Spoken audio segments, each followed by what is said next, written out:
Electricity. Thanks for being interested. Late in the day. I know it was a long day. Oh, now we're talking about electricity. Hopefully it warms you up a little bit more. So when we talked about the program and looked for kind of like subjects for discussion, so the motivation was basically looking into all these statements that are being made in trade magazines or in general, and how do we respond to that? And to what extent are they true and not true? So we have here a couple of examples. We want to look at the roasting machine, what people are interested in roasting. So the statements is made like it's hard to find a roaster or make a decision about a roaster purchase because based on energy efficiency and CO2, greenhouse gas emission. It's one statement.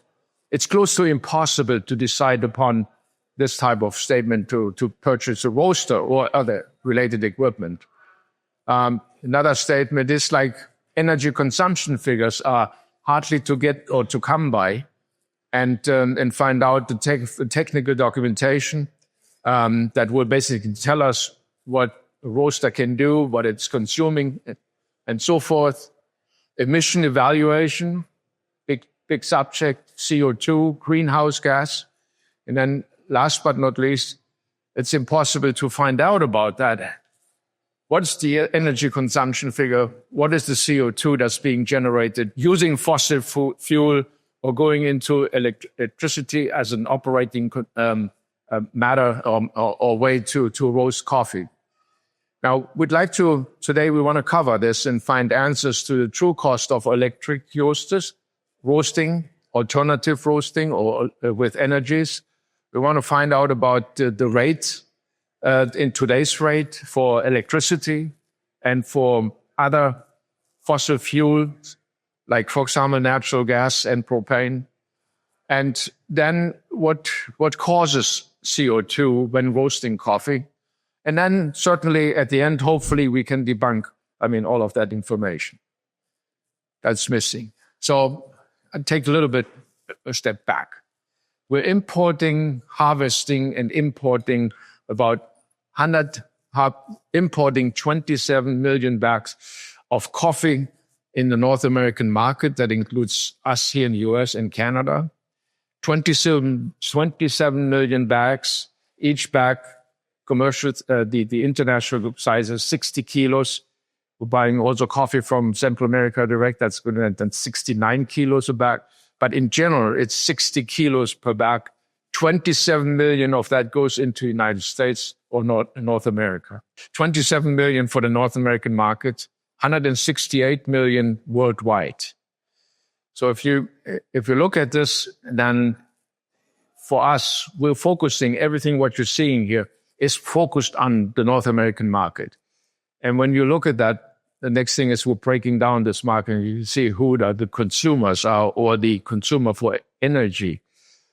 But if we look at this 27 million bags is what we're importing and consuming. America is a home market. And everything what we're consuming or what we're importing and what we produce, we're consuming. We're not basically shipping this someplace else. So if you're now going further, and I'm making a step before I get here back in the picture, if you look at that with the coffee market, the economical impact of the coffee market is about $400 billion. That's the consumer side. It's not the purchasing side, but $400 billion. That's the economical impact that we have. That the coffee prices go up or went up has nothing to do with the tariff. It is basically we're fighting eroding soil, we're fighting diseases, and certainly who's cultivating the coffee. We know the majority of them are women cultivating coffee. If it was not for women, we would not have coffee. But this is the market that we're talking about here. $400 billion impact that the market has. Why would we think about, putting tariffs to this of a product that we don't have enough of, So hopefully, this discussion is going to go, but that the prices for coffee goes up it's really not related to the tariff issues, and that will basically sort itself out. But we will, be able to focus on that. So I need to just go back here a step, coming back here to total 169 million bags go into the world, the market worldwide. So this 27 million bags, where are they going? And where is those buzzwords and this noise that's always coming from?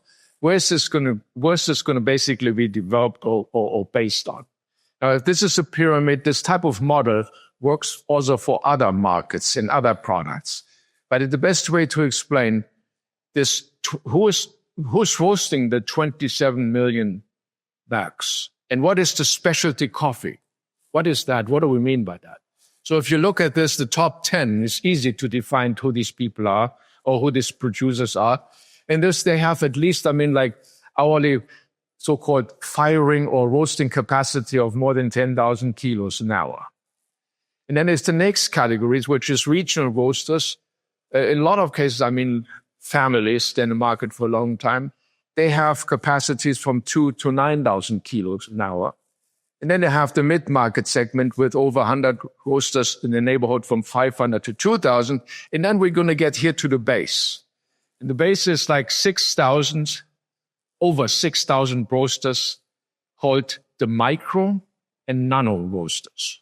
And this field is changing every year. There's new roasters coming on, older roasters going to go away. So we have here 6,000 roasters. But this segment here is 10% of this total market of coffee, bags of coffee, tons of coffee, kilograms of coffee that we're importing. This specialty roaster market that is down there in the lower segment of this pyramid is 160 million kilogram, or 10% of the total market. Now you're going to ask yourself, well, how did you come up with that? Well, there's a model that we looked at and saying, okay, here's the 1 kilo, 3, 5, 12, 25, 35 kilo total. If you were to roast 4 batches an hour, 4 hours a day, 4 days a week, 52 weeks, you see the amount of batches that makes up.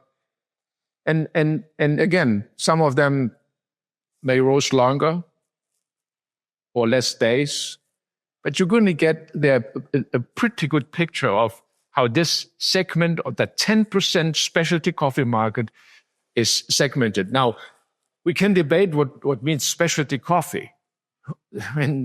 You cannot say, 7-Eleven is not selling you a specialty coffee. It's a pretty good coffee. And the quality has increased over the many years. But what is specialty coffee? 30 years ago, we debated if Robusta coffee is a specialty is a coffee as a byproduct. We changed that today. But find today the definition of specialty coffee. The SCA has defined that once. The amount of coffee per liter of water that is being put together in order to make up a cup. But in today's world, what is us baristas, what a specialty coffee is. But those coffee, this is the specialty coffee market segment overall. I'm coming back to sustainability. I'm talking about to CO2 and greenhouse gas, who's generating all of that. Where's the consumption figure going to go? When we talk about that, the real messages is coming mainly out of this market segment of specialty coffee, not from. And it's not that the larger, the top 10 or the mid-market or the regional market, they know what they do. These people are very, very smart. They have very smart engineering staff on end. And they're concerned about efficiency. They're concerned about CO2. They want to be good stewards. And they're concerned about environment. And they have to be efficient. But where the noises really come, where the questions are coming from, when it comes to electricity, it's mainly in that lower market segment of 10%, which is what we're looking at. Micro and nano roasters. So if we're going to the history, then it has always been, I do this for like 30 or more years. There were electric roasters in the market, and mainly the majority of electric roasters, the small 100 gram, 250 gram, 300 gram roasters, whatever they used for sampling coffee. Ladies and gentlemen, the coffee is the only commodity that is being tested before it's going to go on the market. Not any other commodity is tested like that. It's the coffee. That's the reason sample roasters. And in some cases, I remember not only the markets, larger roaster processors in the country, they used sample roasters, electric sample roasters for a time because of their location. But particularly the market in New York used electric roasters. That goes back 30, 40 years ago. So it is not new. It's not a new technology. However, today, these roasters, they have developed. 40 years ago, we didn't talk about profile roasting. No, for us was air in, exhaust out, and we watched the exhaust temperature, and we watched eventually if the roaster had a temperature probe, we looked at that and made a comparison between exhaust and temperature. There was no curve as such. Over time, over years, we developed this roaster curve. We brought phrases in like return rate of rise or rate of change. All of that was a part of our educational process in order to improve of what our forefathers have done for many years. So that resulted in roasters, and certainly mainly nano roasters of this type here, of these types, well developed. Electrically, you can put your coffee in by density. It gives you the profile. It gives you, a report back. It's beautiful to develop small roasters, sample roasters for that purpose. And they have advanced. And every day there's something else that we come to find out and then loading it up in our software. They have their place in the market. I'm not against electricity or electric operated roasters. And we're very sensitive to that. And they work fine. They're based on your business model. They all work. It is exciting going into a shop and having one of those tabletop units sit there and can watch how coffee is being roasted. Eventually you have someone that can talk about coffee too. Great. But then, what are the rates? What is that cost? What does that cost? It's cost of we're concerned about fossil fuel. We're concerned about CO2. But the question is, what are the rates? What does that cost, the operational cost for operating the one with the one or other source? And at the end, what's the CO2 that we're generating? So there has been a lot of change since last year. We talked about this to a certain extent last year, but we had to update this information. So last year, there was no BBB. But this year there is. And I'm sure you all know what that means. That the Inflation Reduction Act changes all the rates too. There is no incentive for lower energy. As a matter of fact, those rates, they go up. And then we have the EPA holds back reduce inefficiency. We will more as a roaster manufacturer, a lot of our time is basically based on the environmental requirements. That means having an afterburner or like an air control device, in other words, for these units. That's all kind of rolled back. Don't care anymore about how much energy an afterburner, a thermal afterburner, the energy requirements for that, the consumption is way higher than on a roaster. But it's right now being rolled back. So the requirements are not anymore energy requirement not anymore like such a concern. And then what does that mean? That the overloads that then the power companies have to go through, they're changing. Rates go up because of that. And subsequently, the industry or eventually the government or the governing agency wants to charge larger consumers. That's still there, but guess where that all goes to? It goes basically down to the smaller consumers. They pay the bill for all of that. And if you look at here, the utilities fight for is 19 billion, the rate hikes in Q1 in 2025. 60% already is approved. So, I mean, in a short story here, rates will go up, that will not go down.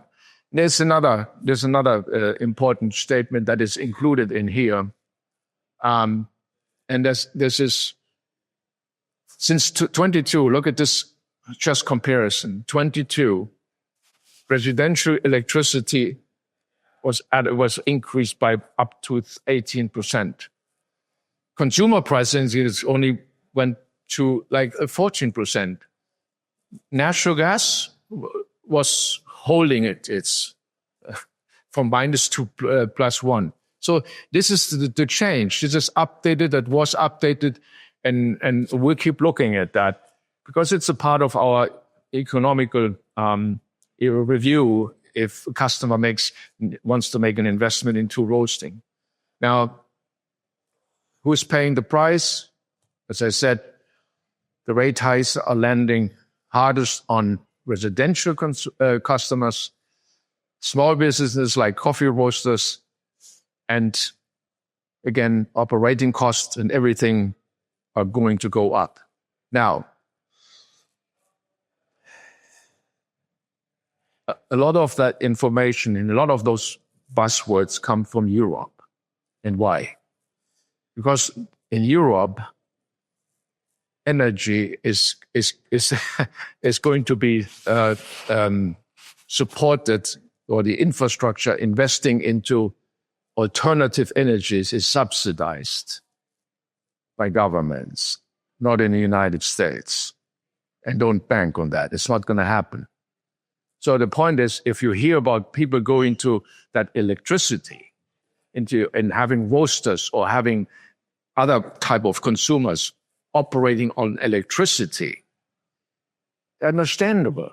As long as it's subsidized, it's eventually there's a grant for this. It's understandable, but we don't have that currently. I wish we had. I wish, for example, I can go to PG&E and say, look, this customer is investing into a roaster and would subsequently need a real huge afterburner, which is a consumer, larger consumer. Look, who are going to make him using less energy? Can they get a grant for that? Could that be supported by? Because you don't have to build another power plant for this.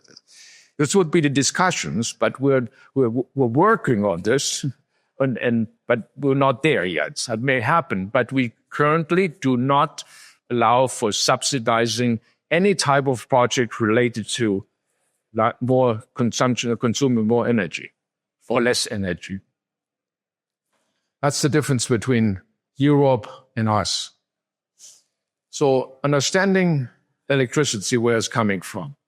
You're investing into an electric roaster, and you only see, for example, right now, you operated so far on gas or propane, but now you're going electrically operated roaster system, and where is this taking you? This is not, you don't see where the electricity is coming from. Electricity is generated in companies and in big power companies. How do they operate? Most of them. They'll be either gas-operated, coal-operated, nuclear-operated, renewable resources or renewable powers, as they're listed over there. This was in 2015. And you see coal, 33.2, natural gas, and nuclear, and then petroleum. And this is here 24. As a comparison, it's just, this pie-shaped diagram should only give us an idea of how this has changed a bit. But still, the majority of all electricity is generated by natural gas. Coal went down. Nuclear, pretty much the same. Renewable energy, has changed. Hydropower, and last but not least, solar. There's some designs on the way for using solar energy to roast coffee. Very interesting, but smaller capacities. So how does a power company generate electricity? Now, what you see here is the 60% is still basically produced by fossil fuels. 60% of all energy is based on fossil fuels, meaning, for example, we're generating steam with using coal and using gas mainly. And then here we have steam, coal, gas, petroleum liquids, petroleum coke. These are the fossil fuels that are being used for 60% of the generation of electricity. Now, if you live close to an hydro plant where the turbine down there is moved, rotated by water, you can say, basically, I'm getting clean energy. Because, you're using a water hydro plant. If you're lucky and you live in that neighborhood, you can say, I'm really not generating any CO2 with the electricity that I'm using. But only if you're there. If not, you are basically depending upon heating up coal to heat up steam, or using gas to heat up steam to make this turbine running. Somebody had to get start running, because what is electricity? Electricity is when you take an electric conductor, and you move it in a magnetic field, a force will be exerted on it. So someone has to turn this wheel, this rotor, the conductor in a magnetic field, in order to generate electricity. Electricity in two forms. One form, we're generating amps. Amps are the electrodes that flow per minute through the conductor. And the voltage is what you need. Think in terms of pressure. It's a need to push all of that energy, that the amps, through the line, to the households. That's the way electricity works. And then we get to home, and all we enjoy at home, single phase, 110, single phase, 240 volts. That's the standard. No problem. Every household. If you look at the lower diagram, you see the bonded neutral. The bonded neutral, you got two phases. Between the two phases, 120. You have in your living room for TV, in your kitchen for like toaster. You're okay with 110, 120 amps. That's running it. 14 amps, that's what we can do. But if you need higher power, you need now three-phase, 240, including 480, three-phase. You have to ask yourself, where do you get this from? You're going to call the utility company. Unless you are in the light industrial area and the power of three-phase power is there, no problem. But in your residential area, how are you going to get this? So you call the power company, and then they will tell you what needs to be done. Said that earlier, this works all on single phase, 110, 120, 240, that works fine. Even small roasters, up to like 3 kilogram batches, they go on single phase voltage availability in your household. But if you're going to get bigger, if you want to have a 12 kilo batch capacity roaster, or even 25 kilo capacity roaster, Now you have to do your homework. You call the company, the utility company, and they will tell you, so what zoning is it? Where are you in? Residential area, light industrial area. What's the distance to the nearest three-phase place? What's the distance? Could be across the street, but it could also be like half a mile or a mile away. So how are you going to get this? What is the area? Is it like a forest area? Is it like a rocky area? Is it underground? Is it above ground? All of this plays a role. If you go in the permitting issues, all of those, you have to go through this process and look at that. And when you then get to that, then you have an estimate. We've been through this exercise a couple of times. So when you're looking at the power line installation can cost you between, depending where it is, across the street or a little bit further away, okay, $5,000, $12,500. That's about the cost, what it takes.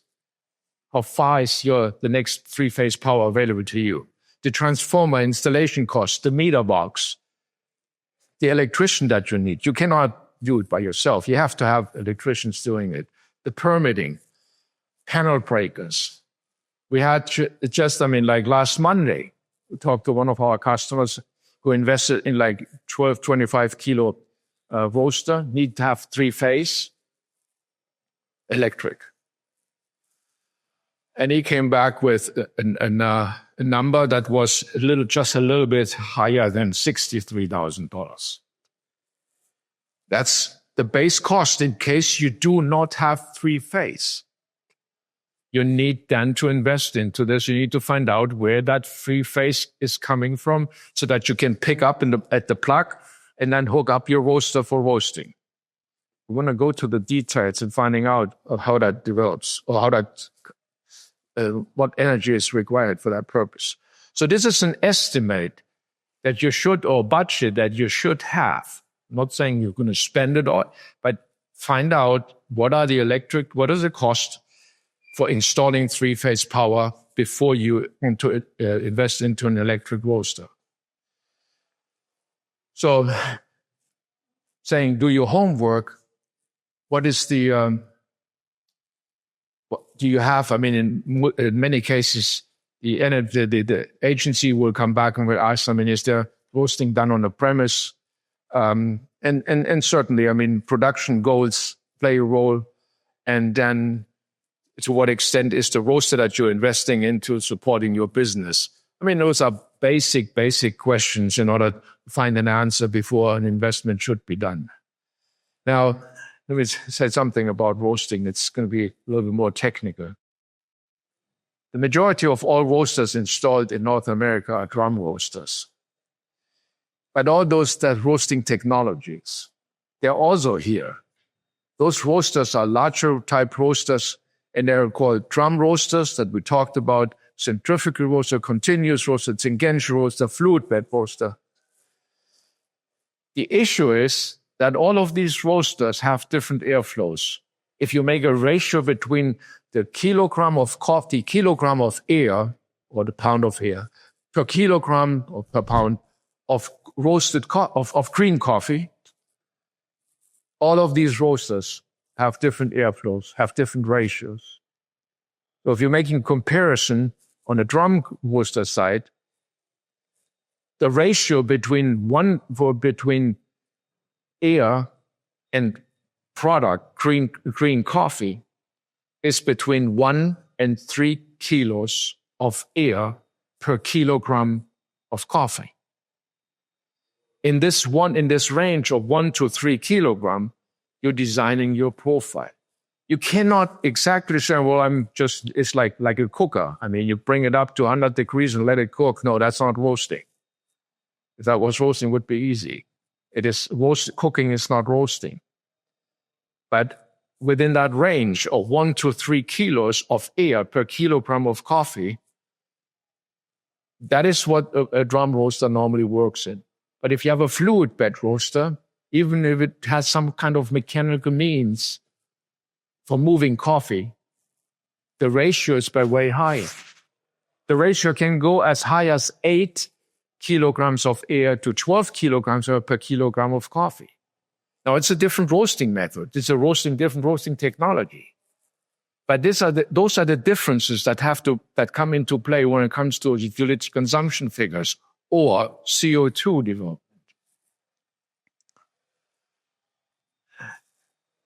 At best, now I'm coming back, for example, you cannot find information about how those roasts roast and what's the consumption figure. You know, those 4 or 5 statements at the beginning.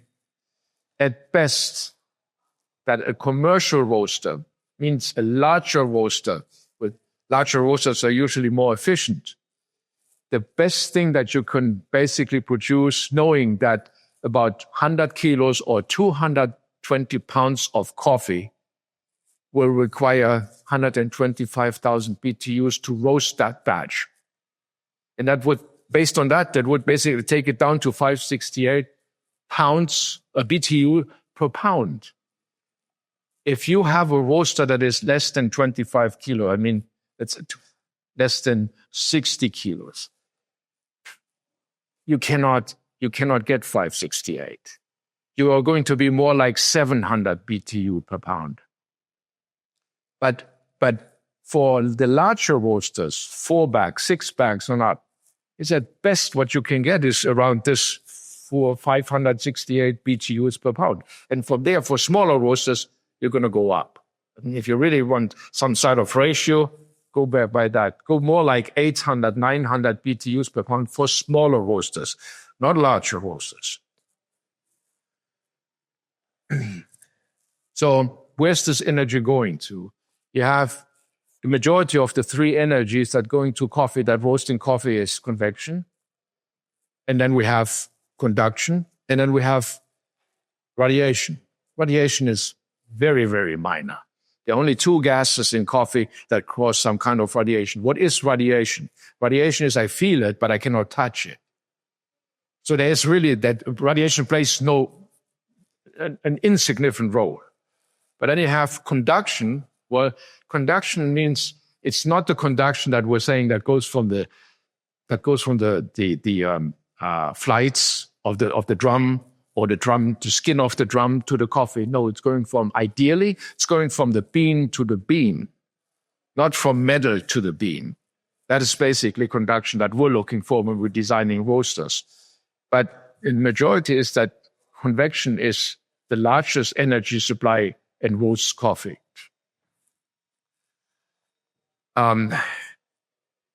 Bob just talked about earlier about it, but he showed the bean in his presentation, that little reactor. We're calling it in our lab, we call it the reactor. Coffee bean for us is a reactor. And it has identified, we have about 1 million cells, 1 million cells in that little reactor. And we have about 900 to 1,000 aroma compounds defined in the coffee. And we know 50 beans going into a cup of coffee. That makes it 50 billion aroma compounds. And if you have any Q grader here, then I'd like to talk to them. You tell me how you define those 50 billion aroma compounds that you're eventually going to pick up. Very, very difficult. The human palate cannot do it, but that's really true. You know, how much water is in this coffee cup. So this is, it's very interesting when you go through this calculation about aroma compounds, and that's what we're creating, doing roasting. That's what we're trying to roast. That's what we're defining our profiles and rate of rise. Just a little bit of a detour here. Here's what we said at the beginning. We wanted to know, when we're investing into a roasting machine, what's the energy efficiency? We're concerned about greenhouse gases. What about the CO2 development? Is there another alternative available for us for roasting coffee, not using fossil fuels? And then the emission value itself. I mean, the pollutants that we're creating. The environmental agency or quality management is interested in particulate matter that we're generating, carbon monoxide, VOCs, which is volatile organic compounds, and nitrogen oxides. And we're not destroying nitrogen oxide at all. We can only reduce it, but we cannot eliminate it. We can, however, eliminate VOCs pretty much. We can eliminate carbon monoxide. We can very much reduce, particulate matter, which is in the air. But it's all different. It's from West Coast to the East Coast. It is different in those requirements. Now, look at the rates here. These are the latest rates. On the left-hand side here, the rate in dollars per kilowatt hour. So we have here a national average, and then, which is up here, that's supposed to work, and then West Coast over East Coast comparison. We just added here the roaster size of batch size to it, just to have a relation to this. But then if you multiply, the consumption figures with these rates in electricity here, then this is your annual cost based on 1,560 hours. Now, you may roast more or you may roast less, but this is published. This is East Coast, West Coast, or national average. And if you make this as a bar graph here, then you have a comparison on the electric side and gas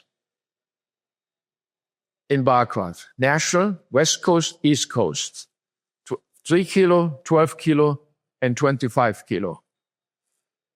So there's that difference by itself from being on the West Coast or being on the East Coast and roasting coffee based on these rates, electric and gas.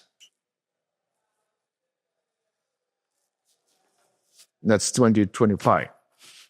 So no question about the larger roaster. They're suffering the most. East Coast suffers more than the West Coast. And annual costs will continue, operating costs will continue to go up. And here's a cost comparison.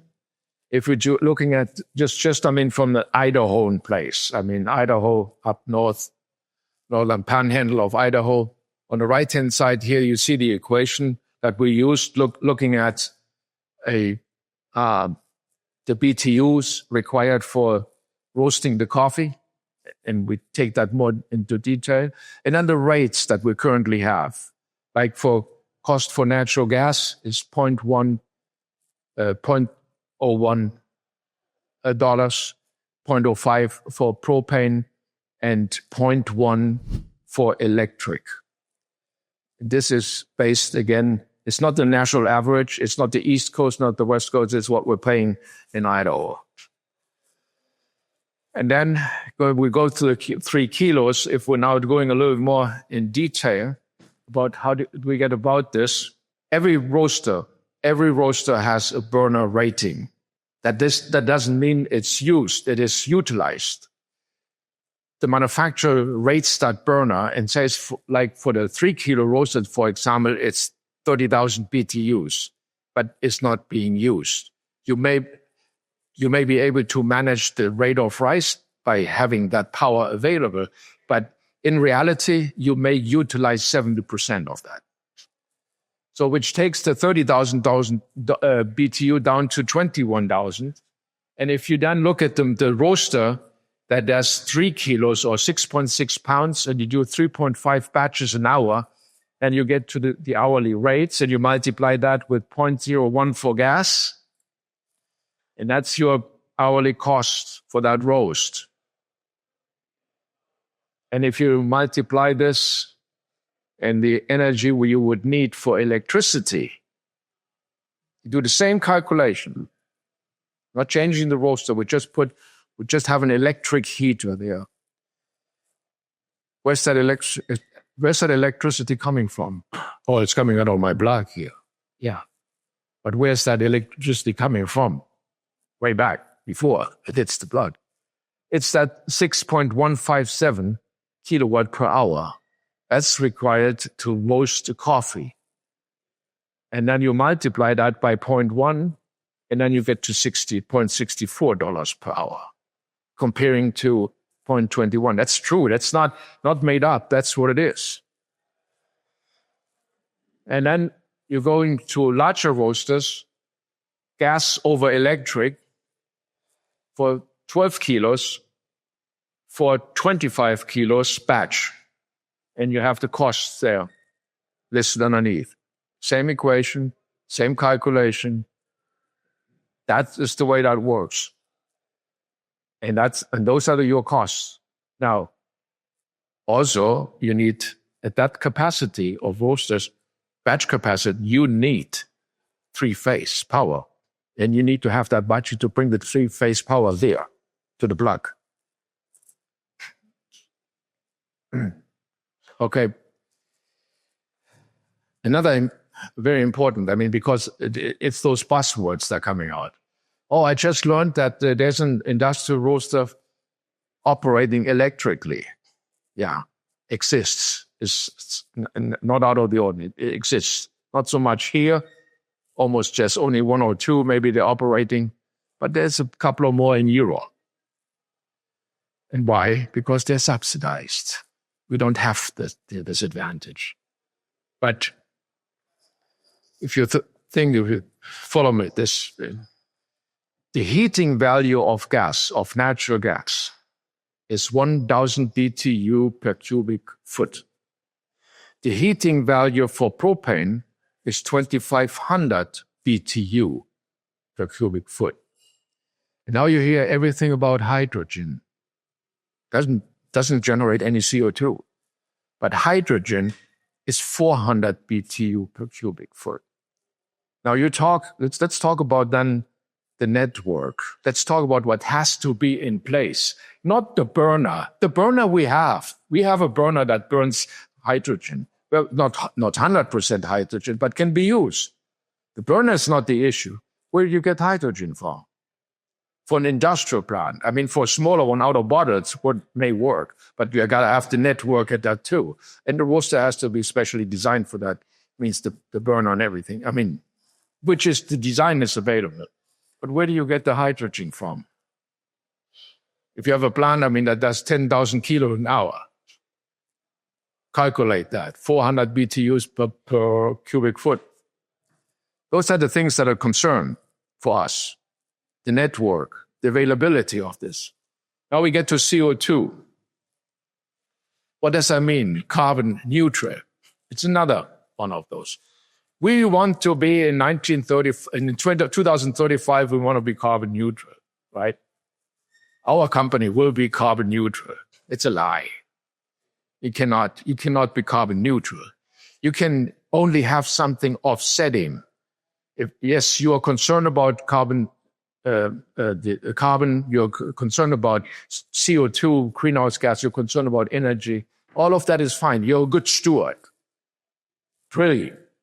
But how can you become carbon neutral? You have to have something that's offsetting that. There's only one country in the world that is carbon neutral.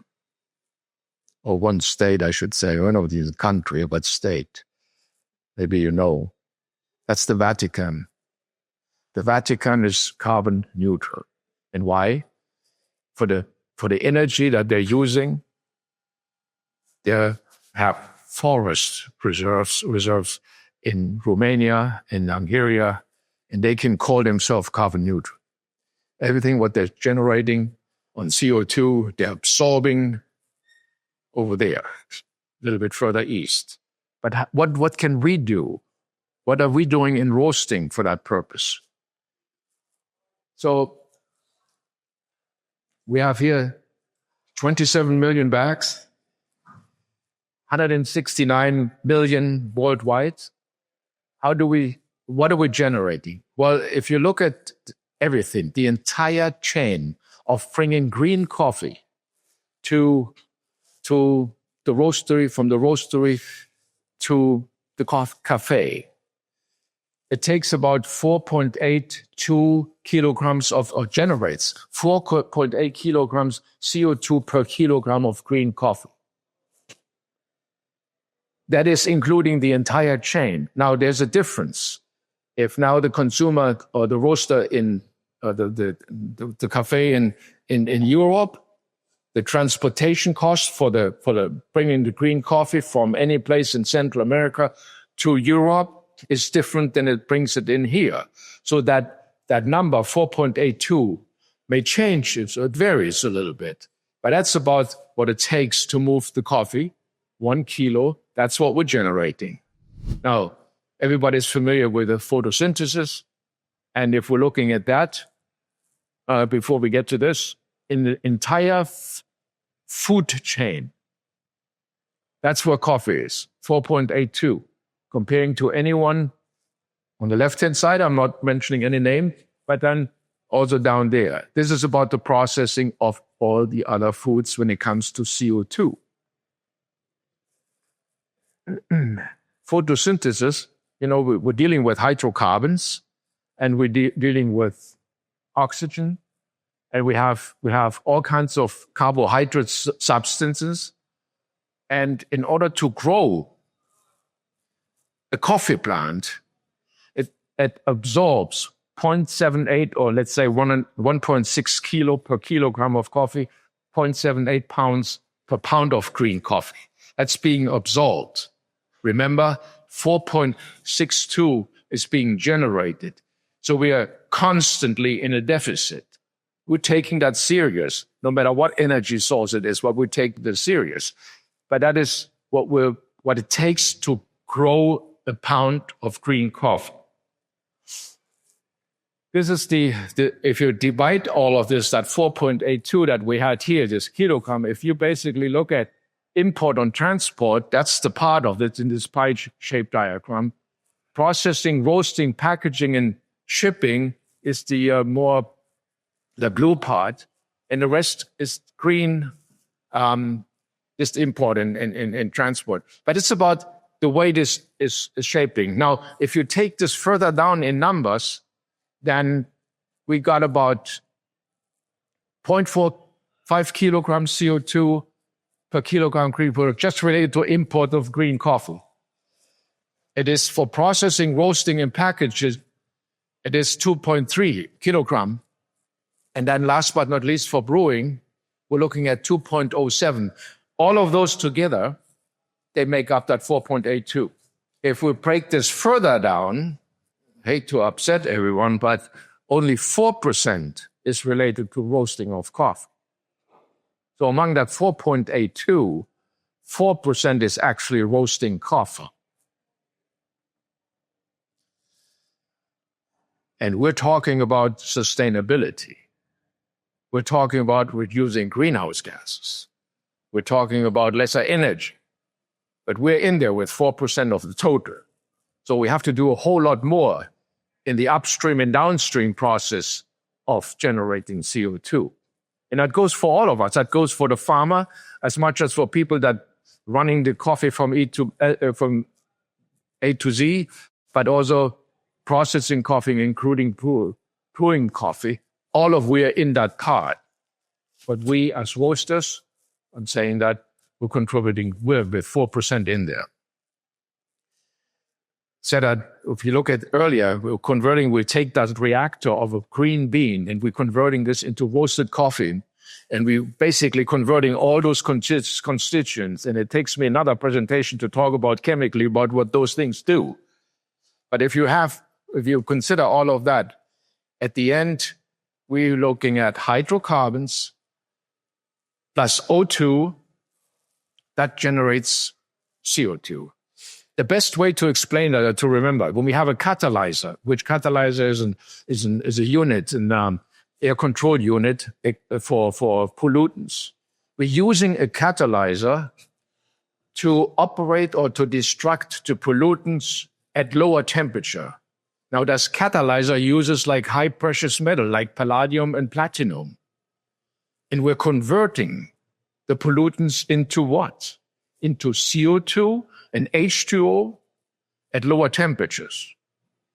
Why? Because we also don't want to generate too much nitrogen oxides, which we cannot destroy. We just keep the temperature down so that we don't have too many.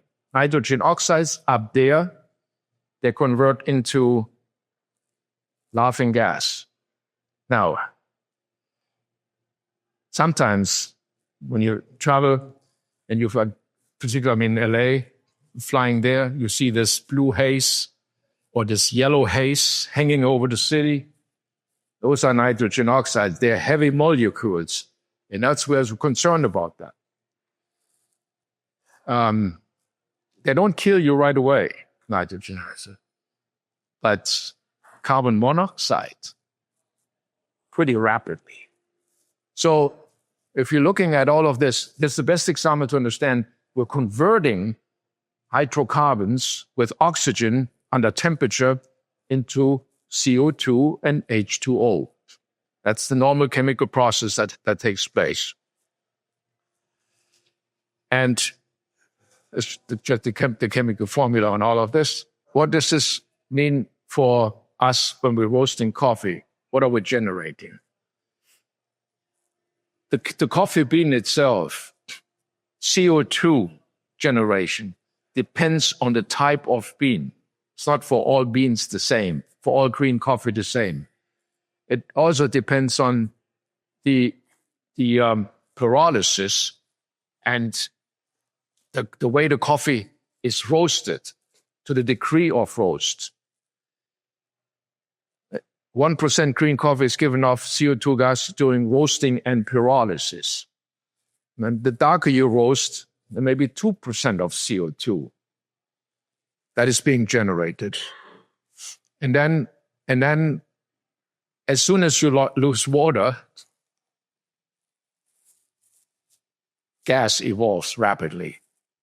Different coffees give off different CO2. This all goes into the roasting process. So what did we do? Many years ago, we performed testing. And we wanted to know how much CO2, based on the different roast degrees, is being generated. We came up with those are measured values, tested values, measured and confirmed values. 330 pounds for light roast, CO2 generated on a ton of coffee, 2,000 pounds of coffee. And you have the medium roast, it's 400, and the dark roast is 480 pounds. So for further calculations, coming up of seeing how much CO2 we're generating, we'll continue based on that medium roast, 0.2 pounds of CO2 per pound of green coffee. So what does that mean for our roasters in general, roasters? Coming back to our 3 kilograms. 3 kilogram batch size makes about 6.6 pounds of coffee, 3.5 pound roasts per hour, generates 0.2 pounds, which is 4.62 pounds of CO2. That's the itty bitty 3 kilogram roaster batch roaster. So now, when we did this test, we tested the batch of roaster. And that included gas, natural gas. And we wanted to know, well, wait a second, it's natural gas that also includes the conversion of natural gas into CO2. So what about what's related to the exotherm phase in the pyrolysis of the coffee? Once the coffee basically reached this level of being exotherm, and everybody knows at the point in time the roast what that is, the pyrolysis, we came to find out that between 0.01 and 0.09 pounds per CO2 per pound of green coffee was related to the exotherm pyrolysis phase of the coffee. So now we had a value to go by. We know now what was gas. We just had to look at the total 0.2 pounds, 4.62 pounds of CO2, and deduct the gas or deduct the pyrolysis phase. And then we know what was generated during the roast alone. And why? And why did we do this? We wanted to know what it is for electric. Because we know if we go with an electric burner, we know what it means. Same capacity, what we need. We just have to look electric heat that is necessary in order to convert our coffee, green coffee, into roasted coffee. We know what it was in gas. And we need the same thing. What does that mean in kWh? Easy to convert. So we know it was 6.93, 6.3 kilowatt per hour is what a kilowatt hour is what we needed in order to convert the roast. But we then also needed to add what can come out of the coffee. So we have, number one, the energy that was required, that was generated through the utility companies. But at the same time, we needed to know what's coming out of the hydrolysis once the coffee has reached that type of level. And then you add this all together to multiply this with the factor, and you get to 8.085 pounds CO2. So, and that means then in comparison, total CO2 produced for the 3 kilo using gas, 4.62, using electricity, 8.0. That's what it is. It's the truth. And then, but if we go this and do this for like a 3 kilo and 12 kilo, aside that you need to invest into the infrastructure to get this all to you. I mean, the electric capacity, there's some kind of a relation to what we need. And a 3 kilogram natural gas or electric, it's like you're driving your car, either 5.2, 9.1. Everybody wants to know about the carbon footprint that we have. But that's some sort of comparison. You're looking at a 25 kilo from 20.8 to 36.3 miles. Driving your car, that would be the carbon footprint of the roaster. Fair comparison. And here's the summary. Number one, the operating costs for 3 kilo, 5 kilo, 12, all the way to 35 kilos with the burner capacities, knowing that we're only utilizing 70% of that. Here are the costs for gas and the cost for its electricity. And if you bring this all together with also looking at the CO2 development for the same type of roasters, gas operated, electric operated, with the CO2 generated during pyrolysis and exotherm phase of the roast, adding that to it, that basically adds the numbers, natural gas plus the overall electrical CO2 generation for the roast. Key considerations when going into the business: operational cost setups, infrastructure, availability, yes or no. Carbon footprint, you're not eliminating carbon. You can only offset comparing to your roaster. But also roasting itself, even if it is electrical operated, generates CO2 or greenhouse gas. Look at your shop design. You know, there's all kinds of ways of getting credits for CO2 investments. Then certainly look at your customer base, compare nano roasters over micro roasters, and what's the purpose behind. I mean, again, it's a lot of entertainment. It's a lot of basically bringing customer in, looking at the roaster. Very interesting. And I personally enjoy that every time, going to a coffee shop and being able to roast or being able to see what's going on. And then be aware of buzzwords subjects, that is sustainability, different type of energy sources, and where are we going? Where are we going as a nation? Where are we going as a producer? And do your homework. Do your homework, considering all of that. Our information and presentation is available, I believe, online, if I'm correct saying that over there. You can have this also downloaded. You can have it on a stick, I guess. Correct me if I'm right or wrong. But you can have this information. We're updating information like that every year. Want to know what's going on in the coffee market.